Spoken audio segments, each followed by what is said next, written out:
Malkiya के नवाही इलाका ज़ाहरपीर में अरसा दराज से खुशबू टेलर्स के नाम से दुकान कायम है। पाकिस्तान में लाखों टेलर्स हैं मगर सज्जाद अजीज टेलर उन सब में कम नहीं। उनका काम अपनी मिसाल आप है, जानते हैं इस रिपोर्ट में।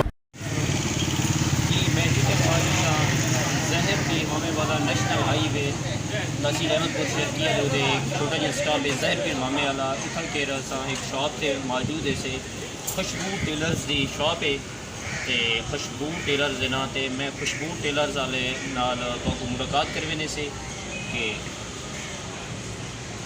अस्सलाम वालेकुम। सलाम, क्या हाल है भाईजान? ठीक है। क्या नाम है से थोड़ा? मोहम्मद सज्जाद अजीज। कितना अर्से से ये कम तकरीबन 25 साल थी गए। 25 साल थी। अच्छा इनका किधर काम किया उन्हें? लेडीज जेंट्स कपड़े का काम थे ने सिलाई करे ना बहुत अच्छी सिलाई करे ने इतों कर काम थे तो बड़े उन्हें मल्टी मैंने सऊदी अरब दुबई भी पहले शॉप कराची च रहेगी 2 साल तकरीबन बस तकरीबन सन 2004 को मुझे माशाल्लाह अच्छा कारोबार चलते। अच्छा ये सिलाई के किड़े का यानी कम किया इतना डिजाइनिंग वाले ही थे ने कि जिमें लेडीज़ कम थी गया लहंगा चोली मुख्तलिफ के में हिसाब से उन्हें वो बनते नहीं था कपड़े जेंट्स से जो डिजाइनिंग भी थी ये माशाल्लाह बहुत प्यारी प्यारी डिजाइनिंग। अच्छा ये यानी कि सिलाई का क्या रेट है कि जेंट्स सादे साढ़े सादे सूट की सिलाई था कि अपने इलाके चलती पी है वो 500 रुपया है 500। हाँ डिजाइनिंग वाले की जेंट्स की तकरीबन वो 800 रुपये। अच्छा लेडीज़ का जिम्मे लहंगा बने ने या इनका क्या रेट है? हाँ अगर उन्होंने सादा सूट है कि कॉटन लॉन वगैरह चलता तो वो 500 रुपये रेट है। अगर उन्होंने कोई पैकिंग करनी उन्होंने अलग हिसाब है। अच्छा वॉशन वियर का जिम्मे सूट तुम जेंट्स बने दे या कॉटन होंगे कोई रेट फर्क ही आ ना उन्होंने कोई रेट फर्क है नहीं। अगर वो सादा है तो वाला उन्होंने 500 रुपये। अच्छा आजकल कोई बिजली का प्रॉब्लम नहीं तकरीबन बिजली बेहतर कर दी आजकल कम का सीजन है या क्या? ये तो यानी कि हवाई रोजे के मेरे ज़्यादा के मेरे कम वो चलता रहे मेरे लेकिन सारे करने अल्लाह ताला का करम है 12 महीने कम सही रहे मैंने मेरे यानी कि काफ़ी यानी कि बिरून मुल्क दोस्त अहबाब हैं जड़े इतों कपड़े सिलाई करते वो ये सारे करने कम रहे यानी कि 12 महीने रहे 12 महीने रहे। अच्छा बहुत अच्छा कम रहे कोरोना के हालात ना भी के ज़रूर असरात बिल्कुल हकीकत है। अगर पहले बेहतर आना इतने महंगे कहना है जितना कि लोग सूट गिनते 4 गिनते उनका 1 गिनते तो वो असरात हैं बाकी हर दुकान के उधर असर पे इन चीज़ का। अच्छा ये जो शगिर्द बैठे जो इसके मुआवजे आ रहे या फ्री है यानी कि ये जो बच्चे इतना आने तकरीबन 2 साल सिखवे ने उन्हें ना रोटी पानी खावन पीवन कपड़ा जिम्मे सारी इन्हें जा मिले लेकिन अल्लाह ताला का जो 2 साल के बाद उन्होंने सरकारी गरी ला दी उन्नी मर्जी वो इतना ही रहे उन्नी मर्जी वो चला वजे। अच्छा तकरीबन 15-20 बंदे मेरे को कामयाब थी गए जेरे कराची में दुकान लाई खड़े इस्लामाबाद भी उन्होंने कारोबार है माशाल्लाह 15-20 तो उतने सीख गए मजीद को सीख भी गए तो सीख रहे भी निज़ाम चल रहा है। ये दुकान आपकी या किराए थे? हाँ। अच्छा ये तो सब कपड़े की बुकें खुद करेंगे या कोई बस हाँ जिम्मे कस्टमर है खुद ही बुक करके खुद ही बुक हाँ। अच्छा तुम ये कोई कारखाना अलहदा बनाया हुआ है या ना इतना ही थी ने अगर कम ज़्यादा हो तो मैं कारखाने के बंदे कम करते मुकम्मल कर दीजिए। हाँ जिमें हाँ मुआवजा जिमें उन्होंने होने कारीगरी का हिस्सा वो साढ़े उन्होंने मुकाया होने अगर जितना भी कम ज़्यादा हो तो बोलो। अच्छा जो ये सूट है ये यानी कि कोई डिजाइनिंग खड़े या हाँ ये लेडीज सूट है लेडीज सूट है ये शादी का 500 रुपये से लिए। अच्छा हाँ अभी अब फिराक बनाने बड़ा अच्छा 1000 रुपये से लिए। अच्छा ये जो सूट है ये क्या है यानी कि ना ये लहंगा लहंगा चोली इनका क्या है यानी कि फिराक माए इन्हें तकरीबन 1000 रुपये से लिए 1000 लहंगा चोली का तकरीबन 2000 चलता है। ये जरा सामने जरा सूट खड़े थी 800 रुपये से लिए 800 रुपये क्यों इन 800 रुपये क्या कढ़ाई थी डिजाइनिंग थी। अच्छा ये डिजाइनिंग थे अगर सादा सी हो तो 500 रुपये उनका 500 अगर डिजाइनिंग करे सो तो अच्छा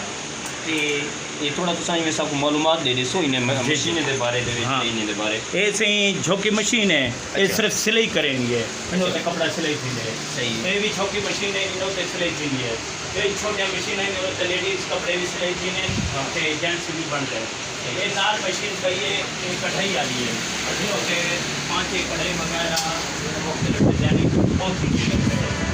ये साड़ी कने अच्छा ये भी डिजाइनिंग दे हाँ। होते यानी कि बे मशीन है हाँ ये डिजाइनिंग का काम है जी हाँ। अच्छा ये क्या कोई ये मटेरियल वाल मटेरियल यानी कि सामान होने कि मैं काफ कलर बुकरम ये वो चीज़ अच्छा ये दूसरा एक ही मंगवे दे होते इस सामान की कटा भावलपुर मंगवा गिनते यानी कि बरात उठाई है मानी अच्छा अच्छा अच्छा ये मशीन है ये कांच ओवर ला के कांच वाली मशीन है जड़े कांच बटन थी है ये चौकी कीमत भी होती है सही मैं समामी ना 2 लाख रुपया रेट सेकंड हैंड का चलता है सेकंड हैंड का हाँ ये पाकिस्तान दी इजाज़त है क्या ना ये जापान की है ये जापान की है जापान की है अच्छा ये क्या चीज़ ये है ओवर ला के करी कपड़े ने अंदर सफेद कलर दे ओवर ला के ये वो है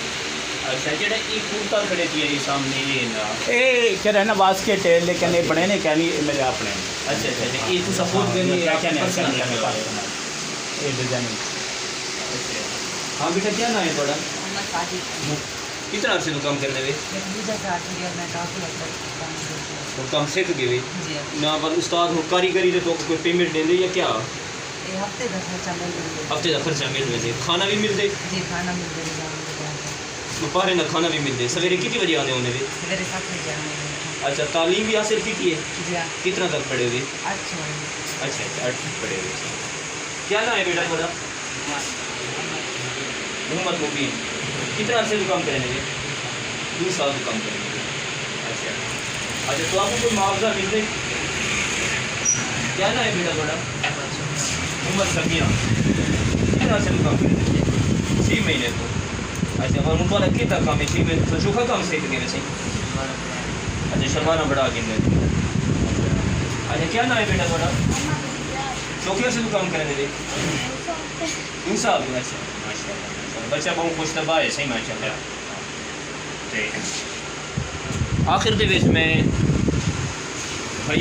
सज्जाद अजीज साहब ने एक मालूमात गिनसा कि ये टेलर्स काम तो इलावा यानी कि थोड़ा कोई साइड बिजनेस भी है सेट बिजनेस बिल्कुल है ना मैं स्टेट लेवल पे भी काम करना उठा SR दे उत्ते मेरा बोर्ड लगाया है जी यानी कि साइड बिजनेस तो आना ही नहीं जी इलावा भी मैं साइड उन्हें बिजनेस काम ही करना मेरा अपना बोर्ड लगाया है सामने सन्नत भी है अच्छा अच्छा हाँ गवर्नमेंट की जो यूनियन तरीका का वो सन्नत है अस्सलाम वालेकुम जनाब कपड़े दे रहे थे कपड़े दे यहाँ सिलाई थी गया अच्छा कपड़े सीते हुए थे उसी कपड़े दे इन्हें को सही देने ये चाहो कपड़े ना भाई होने दे हाँ बेटा क्या नाम है थोड़ा से कपड़े चावड़े इन्होंने शादी का काम है अच्छा शादी का काम है हाँ ये चौके दिन भी शादी का काम तो मुकम्मल कर बस तकरीबन 3-4 दिन थे ना एक ज्ञान आज इन्होंने कम मुकम्मल की अच्छा ये जो कट्ठा काम होंगे इनका कोई रियायत होंगी है या शादी दे या नहीं क्या नहीं इन्हें रियायत वाली गाल है कहना क्योंकि शादी है शादी दे तो मुआवजा ज़्यादा गिरना चाहिए ना खुशी का आलम होने खुशी का आलम अच्छा डिस्काउंट होंगे यानी कि डिस्काउंट करेंगे होने भी कहना एक गाल कहने